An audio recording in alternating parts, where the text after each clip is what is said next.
नमस्कार दोस्तों।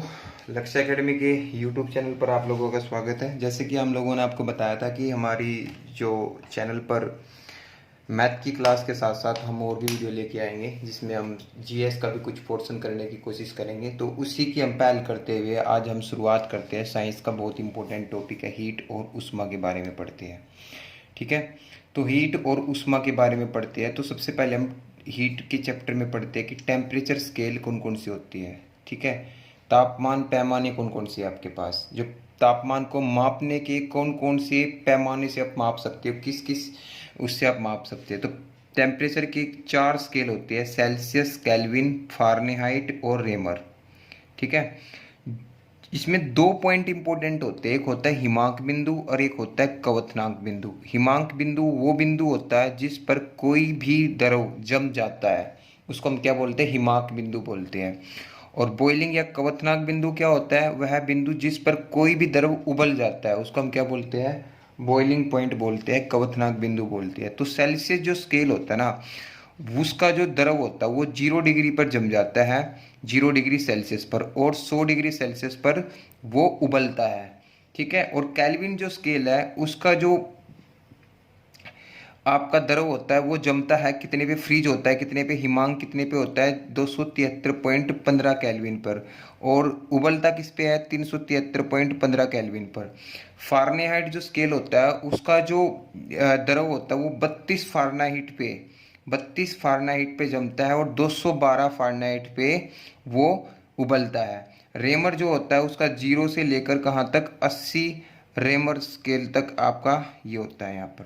तो इनमें 4 जो स्केल होते हैं वो चारों स्केलों का आपको हिमांक बिंदु और क्वथनांक बिंदु याद रखना है। हिमांक बिंदु मैं फिर बता देता हूँ, हिमांक बिंदु वो बिंदु होता है जहाँ पर कोई भी द्रव जमता है, और क्वथनांक बिंदु वो बिंदु होता है जहाँ पर कोई भी द्रव उबलने लगता है। तो आपको इस चीज़ का ध्यान रखना है कि किसका हिमांक बिंदु कितना होता है। तो अगर हमें इन सभी को याद कर लिया तो हम एक स्केल बना सकते हैं जिसमें हम किसी भी पैमाने की मापन को मापने जो मापा गया है स्केल के ऊपर उसको किसी भी दूसरे के साथ कन्वर्ट कर सकते हैं। जैसे कि आपको पता है 4 पैमाने हैं। अगर मैं यहाँ पे बात कर रहा हूँ, ध्यान से देखिए, आपके पास जो 4 पैमाने हैं, सेल्सियस का जो लोवेस्ट बिंदु होता है 0, और हाईएस्ट बिंदु कितना होता है आपका 1000। हाईएस्ट बिंदु कितना होता है आपका 1000, और 1000 में से क्या करेंगे हम, लोवेस्ट बिंदु को हम माइनस कर देंगे। ठीक है, लोवेस्ट बिंदु को माइनस कर देंगे, कितना होगा, 1000 नहीं, सॉरी 100, 100 होगा। ठीक है, 100 में से अगर मैं माइनस कर देता हूँ कितना, 0। तो ये सभी के साथ करना है, ये सभी के साथ मतलब कैसे, जैसे यहाँ पे कैल्विन है, कैल्विन का लोवेस्ट बिंदु कितना होता है, 273.15, और हाईएस्ट कितना होता है, 315, 373.15 से 273। तो सभी में ऐसे लिखना है। तो सी में से 0 मतलब सी बटा 100, के में से 273.15 बटे 100, एफ में से 32, और ये कितना हो जाएगा डिफरेंस 180 का, और ये आर बटा 80। ठीक है, तो इसकी बहुत जरूरत पड़ेगी। बहुत जरूरत कैसे पड़ेगी, जैसे आपके पास एक न्यूमेरिकल दे देता हूँ मैं, यहाँ पे ध्यान से देखिए। अगर आपके पास एक न्यूमेरिकल मैंने दे दिया क्या, कि सेल्सियस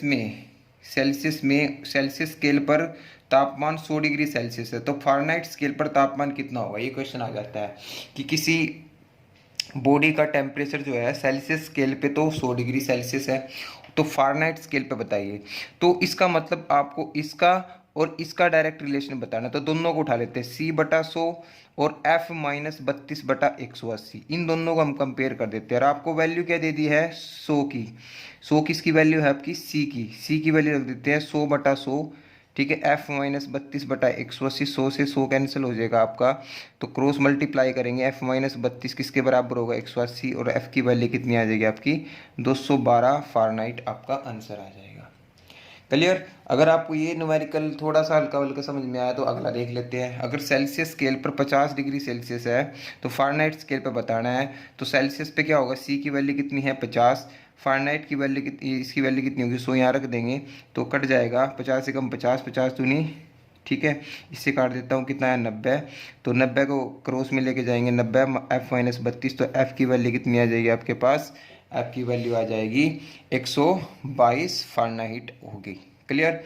तो इस तरीके से हम किसी भी बॉडी का टेम्परेचर एक स्केल से दूसरे स्केल में हम कन्वर्ट कर सकते हैं, अगर आपको इतना ये आपको पता होगा तो। ठीक है, तो हम कुछ और ट्राई करते हैं इससे रिलेटेड कुछ क्वेश्चंस। देखिए ध्यान से, अगर मैं थोड़ा सा और आगे बढ़ाता हूँ आपका, तो आपने देखा होगा ह्यूमन बॉडी टेम्परेचर, मानव शरीर का तापमान सभी को पता है कितना होता है, 37 डिग्री सेल्सियस होता है। फ़ारेनहाइट में कितना होता है, याद रखो 98.6 फ़ारेनहाइट होता है। केल्विन में कितना होता है, 310 केल्विन होता है। क्लियर, इसको भी आप कन्वर्ट कर सकते हो। अगर मैं आपको थोड़ा सा इसका कन्वर्ट करके दिखाऊं, जैसे यहाँ पे देख लो, मैं आपको बताता हूँ। जैसे मान लो आपको पता है कि सेल्सियस में, ठीक है, C/100 बराबर होगा F-32/180। फ़ारेनहाइट में वैल्यू बतानी है, सेल्सियस में वैल्यू कितनी है 37, तो 37/100, ठीक है जी, और F-32/180। ठीक है, यहाँ तक बात समझ में आ रही है। तो 0 से 0 काट देंगे, ये कितना हो जाएगा 5, ये कितना होगा 9, क्रॉस मल्टीप्लाई कर दो। जब मैं इसकी क्रॉस में मल्टीप्लाई करूँगा, ठीक है, क्रॉस में मल्टीप्लाई करूँगा तो कितना आएगा 9 सत्ते 63, 86 के 9 3 27 और 6 कितना होगा 333, और ये 5F-160 हो जाएगा। इसको जब मैं इस तरफ लेके आऊँगा 5F, इसकी जोड़ दूंगा, कितना हो जाएगा 493, और 5 से जब इसको डिवाइड करूँगा 5 × 45 होगा। ठीक है, कितना बचेगा 4, 5 8 40 होगा, और 5 6 30। तो फ़ारेनहाइट में इसकी वैल्यू कितनी आ जाएगी 98.6 फ़ारेनहाइट आपकी वैल्यू आ जाएगी। क्लियर, तो आपको वैसे तो याद रखना है इस चीज़ को, फिर भी मैंने कन्वर्ट करके दिखा दिया आपको। जैसे कि इसमें केल्विन में बोल रहा है, अब केल्विन में कैसे कन्वर्ट करोगे, आपको पता है कि C/100, और केल्विन क्या कहता है, केल्विन कहता है कि देखो अप्रोक्सीमेटली वैल्यू लेंगे, 0.15 को छोड़ देंगे, और 315 इसमें तो कितने का डिफरेंस होता है 100 का। अब केल्विन में 100 से 100 खत्म होगा, इसकी वैल्यू C की वैल्यू कितनी है 37, K माइनस का 273, इसको इस तरफ ले आते हैं तो कितना आ जाएगा 310 केल्विन आपका आंसर होगा, 310 केल्विन आपका आंसर होगा। तो आप इस, ठीक है, आप इस चीज़ को अगर याद कर लिया होगा तो आप किसी का भी तापमान किसी में कन्वर्ट कर सकते हो। यहाँ तक बात समझ में आ रही है, ठीक है।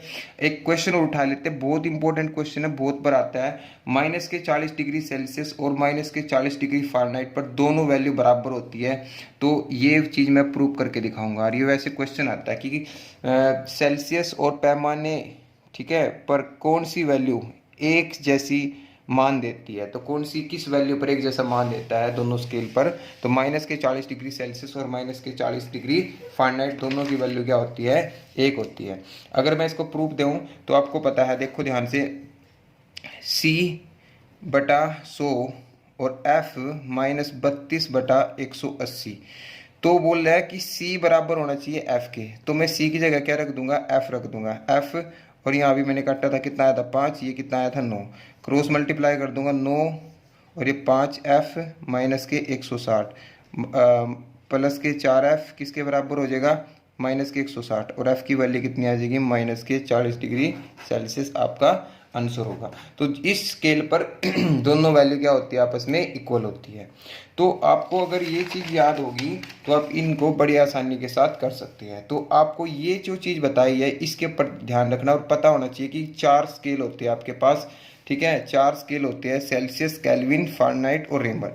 तो इनमें एक बात और याद रखना, जो SI यूनिट होती है ना, SI यूनिट टेम्परेचर मापने की, वो मापी जाती है किसमें, केल्विन में। कई बार क्वेश्चन आ जाता है कि बताइए तापमान मापने की SI मात्रक बताइए, तो चारों ऑप्शन मिलेंगे, तो आपने चारों पढ़ रखा होगा, बट SI जो होता है सिस्टम ऑफ इंटरनेशनल यूनिट, ठीक है, वो क्या होगा, तापमान का केल्विन होगा, ना कि चारों में से कोई नहीं होगा, आपका क्या होगा, चारों में से एक होगा क्या, केल्विन। तीनों आपकी है पैमाने, बट ये SI यूनिट में नहीं माने जाते।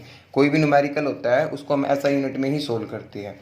तो जितना मैंने बताया होगा आपने ध्यान से पढ़ा होगा, ठीक है। अगली बात पे हम पढ़ते हैं, अगले उस पे देखिए, थोड़ा और आगे बढ़ते हैं हम। परम शून्य तापमान कितना होता है, एब्सोल्यूट जीरो टेम्परेचर कितना होता है, 0 केल्विन माना जाता है। देखो ये मतलब इससे नीचे कोई तापमान साइंटिस्ट मेजर नहीं कर पाया आज तक। ये परम शून्य तापमान है, इससे कम तापमान कभी हो ही नहीं सकता। याद रखना, परम शून्य तापमान कितना होता है? 0 केल्विन। 0 केल्विन पर परमाणुओं में कंपन रुक जाते हैं। जो परमाणु होते हैं, कोई भी तत्व होते हैं, तत्व या पदार्थ किस चीज का बना होता है? परमाणु का। परमाणु जो होते हैं ना, वो कंपन करते रहते हैं, मूवमेंट करते रहते हैं। बट 0 केल्विन पर तो परमाणुओं के कंपन भी रुक जाती है। ये क्वेश्चन आया था कई बार। 0 केल्विन पर जितने भी सेमीकंडक्टर्स होते हैं, अर्धचालक होते हैं, वो कुचालक बन जाते हैं। जितने भी आपके सेमीकंडक्टर, जैसे आपने नाम सुना होगा सिलिकॉन का और जर्मेनियम का, वे दोनों के दोनों क्या बन जाते हैं? आपके कुचालक की तरह काम करते हैं। ठीक है। नेक्स्ट है, केल्विन पैमाने पर कभी तापमान ऋणात्मक नहीं हो सकता, क्योंकि अभी मैंने बताया कि सबसे छोटा जो तापमान है 0 केल्विन है, इससे नीचे मेजर होगा ही नहीं। बट इसलिए इसके क्वेश्चन भी आया था, ये यूपी के कुछ किस एग्जाम में आया था, केल्विन पैमाने पर कभी तापमान ऋणात्मक नहीं हो सकता। कभी भी जो तापमान है आपका ऋणात्मक नहीं, 0 केल्विन से नीचे तो है ही नहीं, तो उससे नीचे कोई जाएगा नहीं, तो कभी भी केल्विन पे जीरो नेगेटिव वैल्यू कभी आएगी नहीं। अगर नेगेटिव वैल्यू नहीं आएगी तो उसकी वैल्यू हमेशा ही क्या होती है? पॉजिटिव या जीरो हो सकती है, और वो भी परम शून्य तापमान। यहाँ तक बात समझ में आई है? ठीक है। तो आज आपको, ठीक है, आज आपको इतना ही पढ़ के आना है कि इतना ही ध्यान रखना है कि जो तापमान होता है, तापमान होता है उसको मापने के 4 स्केल है। तापमान होता है उसके मापने के 4 स्केल है। ठीक है। Celsius scale, kelvin scale, Fahrenheit scale और रेमर स्केल। इनकी सभी की हिमांक बिंदु और कवथनांक बिंदु ये याद करने आने हैं, और ये रिलेशन आपको पता होने चाहिए। कुछ इंपॉर्टेंट क्वेश्चन कन्वर्टर करने आने चाहिए। ह्यूमन बॉडी का टेम्परेचर, ये आपको इंपॉर्टेंट है, आपको पता होना चाहिए। ह्यूमन बॉडी का टेम्परेचर जो होता है इतना होता है, और -40 डिग्री और -40 फारेनहाइट दोनों की वैल्यू क्या होती है? बराबर होती है। क्वेश्चन भी बहुत बार पूछा जाता है। ठीक है। और मैंने कुछ ये चीज़ अभी बताई थोड़ी देर पहले कि परम शून्य तापमान कितना होता है? 0 केल्विन। और 0 केल्विन पर परमाणु कंपन रुक जाती है, और 0 केल्विन पर पूछ लेते हैं किस तापमान पर अर्धचालक कुचालक बन जाते हैं, तो किस तापमान पर? 0 केल्विन पर। ठीक है। केल्विन पैमाने पर कभी भी तापमान ऋणात्मक नहीं हो सकता। ठीक है। तो थोड़ा सा और देख लेते हैं हम आगे। जैसे मान लेते हैं ये क्वेश्चन आपका कि चेंज इन टेम्परेचर, टेम्परेचर का जो डिफरेंस है ना वो 70 डिग्री सेल्सियस है, तो फारेनहाइट में ये जो डिफरेंस है आपका कितना होगा? अब देखो मेरे भाई, ये जो क्वेश्चन वो जो आप समझ रहे हो वो नहीं है कि टेम्परेचर 70 डिग्री सेल्सियस है तो फारेनहाइट में बताना है। इसका मतलब ये है कि टेम्परेचर में अगर डिफरेंस देखो ना आप सेल्सियस स्केल पर, तो 70 का डिफरेंस आता है टेम्परेचर में, तो फारेनहाइट में कितना होगा? अब आपको पता होना चाहिए कि टेम्परेचर जो मापने के जो डिवाइस होते हैं आपके पास, एक होता है सेल्सियस और एक होता है फारेनहाइट। तो सेल्सियस पर आपका जो नंबर स्टार्ट होता है 0 से लेकर कहाँ तक जाता है? 100 तक। और फारेनहाइट पे जो स्टार्ट होता है 32 से लेकर कहाँ से जाता है? 212 तक। मतलब यहाँ पे डिफरेंस कितने का है? 100 का है। और यहाँ पे डिफरेंस कितने का है? 180 का है। तो 100 बराबर 180, तो सी की वैल्यू किसके बराबर आ जाएगी? सी की वैल्यू आ जाएगी 9/5 एफ के बराबर। और सी है ना, सी की वैल्यू कितनी आ जाएगी आपकी? इसके बराबर आ जाएगी। तो आपको जो वैल्यू बतानी है, आपको जो वैल्यू बतानी है किसकी बतानी है कि 70 डिग्री पे कितना होगा? ठीक है ना, 70 डिग्री पे 70 डिग्री सेल्सियस पर आपका कितना होगा ये पूछ लिया इसने। तो 70 डिग्री सेल्सियस पर आप अगर आपका पूछा है, देखो थोड़ा सा मैंने इसमें है ना, यहाँ पे अगर हम ध्यान देंगे, हमने यहाँ 35 डिग्री लिखना था, या तो 35 लिख लो, यहाँ पे 70 कर दो, एक ही बात है।